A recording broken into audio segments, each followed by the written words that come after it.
It's Moana Robinson here from Be Style for Life, and I'm taking a moment today with Alison de Boer from Science of Style, which is a beautiful online boutique. Welcome, Alison, and thank you for taking a moment with me. Thank you for having me, Moana. It's a pleasure. How long have you had Science of Style for, your business? Okay, Science of Style is an online store, exclusively online, and it's been running for about 3 years now. Fantastic. Was it always online, or have you had another bricks and mortar? I've had several different businesses throughout my business lifetime. I did have a bricks and mortar store at Runaway Bay Shopping Centre. I closed that store. I had that about 8 years, and I closed that store to have an online store. Yeah. To open Science of Style. But the shop at Runaway Bay was called Runaway Bombshell. Oh, okay. No. Oh, okay. And have you always been involved in the fashion industry? Oh, that's an interesting question. I've always loved fashion all my life. I remember when I was about 18 getting a job in Sydney at used to be the Imperial Arcade at a shop called Pin Up Girl during the school holidays. I thought it was the best. I thought I was just in heaven. I loved it. No, I haven't always had a career in fashion. It was something that I managed to pick up and pursue maybe 18 years ago. So 18 years I started actually working in fashion.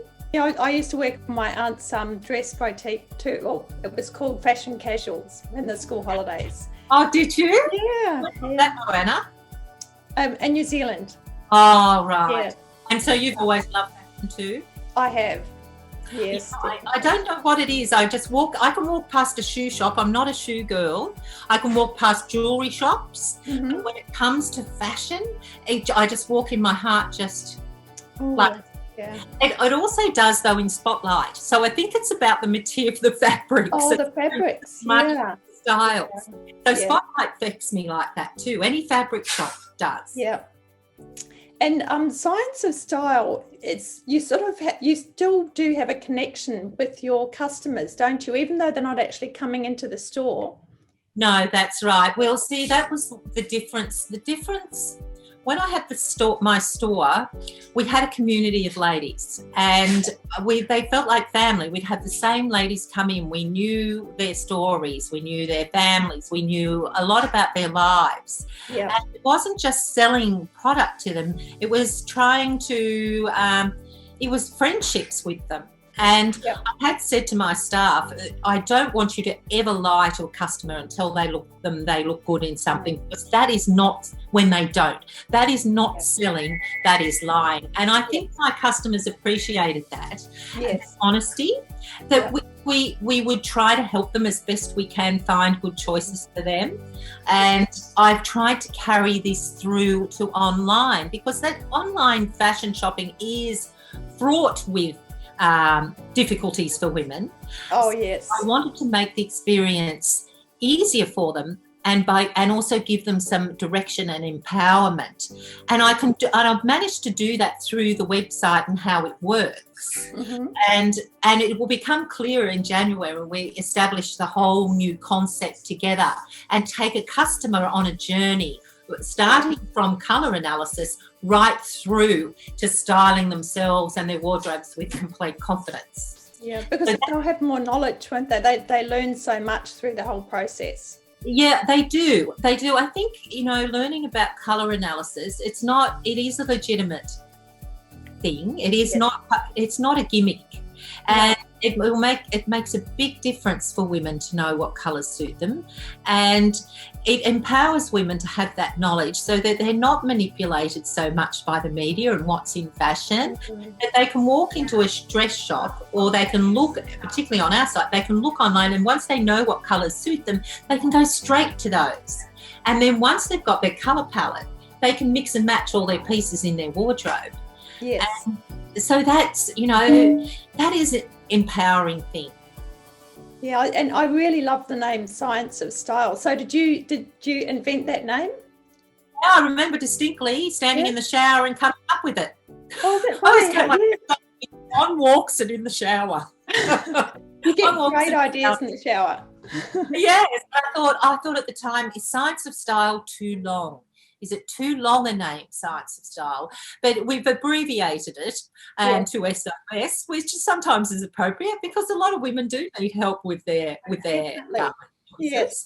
And so so it's turned out to be a really good name, a really appropriate name for the direction of the business. Yep. So, because there is such a science to style, science to style, and to colour as well. Absolutely, definitely. I think women will see that for themselves because, as you know, we do the colour analysis, and it's got more, because of technology, it's got more more, what's the word? It's more convenient, but it's very accurate. So you get a very accurate analysis online now because we've got systems and palettes and all these different, and great technology to be able to spread the word to more customers about colour analysis. Yeah, that's fantastic. It is fantastic. Yeah, and it sort of gives their customer a lot more interaction, and they learn as they go. They learn all about contrast, and they learn about colour and the correct tones and shades and things. Oh, absolutely. And they learn from each other, not just from our so once the customer becomes across our business, we then include them in communities, social Facebook communities, where women can share their experiences, they can help each other. We're there to guide them, but the women are pretty much, I can see, pretty much know what they're doing, and if they don't, they ask questions, they help each other, and it becomes a very close-knit, positive community. It's not a negative community. There's no criticism. It's just encouragement, and that's just a great thing. And I feel blessed to already have the customers that we do have that are so supportive. Oh, that sounds wonderful.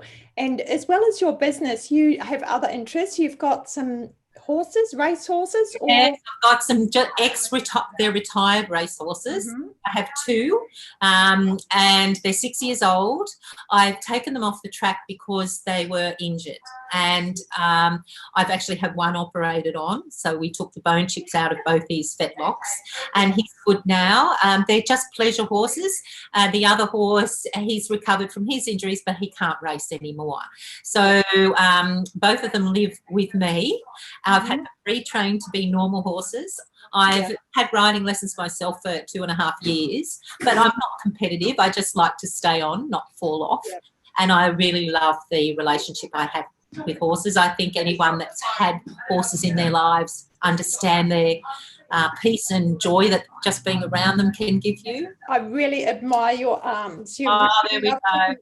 Yeah. Look, I suppose I've always done weight training since my 20s, and I have continued that through until my late 50s, which I am now. I think there's so many benefits to weight training, and I am also working in retail, fashion retail. I was very aware of how self-conscious women were about their arms. So I understood the importance as you get older, of maintaining that muscle. It gets harder, mind you. The older we get, the more difficult it gets for us to build muscle, but that doesn't mean you shouldn't try. And you can start at any age. Yeah, and it makes you feel so good, doesn't it? If you keep fit and healthy, eat healthy food. Yes. Good for you mentally. I don't think I would have coped with the stresses of having my businesses if I hadn't exercised.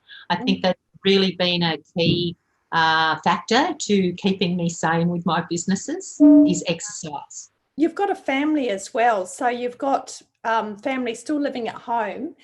What advice would you give to business women who are, running a home, have a family, and also running a busy business? Making sure you have a supportive partner. So don't try to do it all. You need to have your partner carry some of the load. Yes. Don't try and be superwoman. You're never going to be superwoman in any area. But superwoman does not exist. So forget that. And forgive yourself. I think for women too, it's great to be a role model for your daughters and your sons to show that you can run a business and you can be professional. It's a great, to show commitment and courage by running your own business is important for young people to see. But also to know that nobody's perfect, and you make mistakes. You'll make mistakes as a parent. You'll make mistakes as a business owner. You'll make mistakes in your relationships. We all make mistakes, and to forgive yourself. Absolutely. Great advice. Oh, yes. Yes. Thank you so much, Alison. I've really enjoyed taking a moment with you today, and I appreciate you being on here. Thank you, Moana. May I say it's such a pleasure to have you as my friend and a member of my business network. Thank you so much. It's a pleasure to have met you and to know you. Oh, that's lovely. And I hope you and your family and everyone at Science of Style have an absolutely fantastic Christmas. We are. We're going to do the painting tomorrow. We're all going into Surface to paint a Christmas scene. Wine. Yes, I'm going to take wine along with me. Yes, new wines, do painting. Should be very interesting. Oh, I'm looking forward to seeing the results. Yes, so are we. Thanks, Moana. Bye.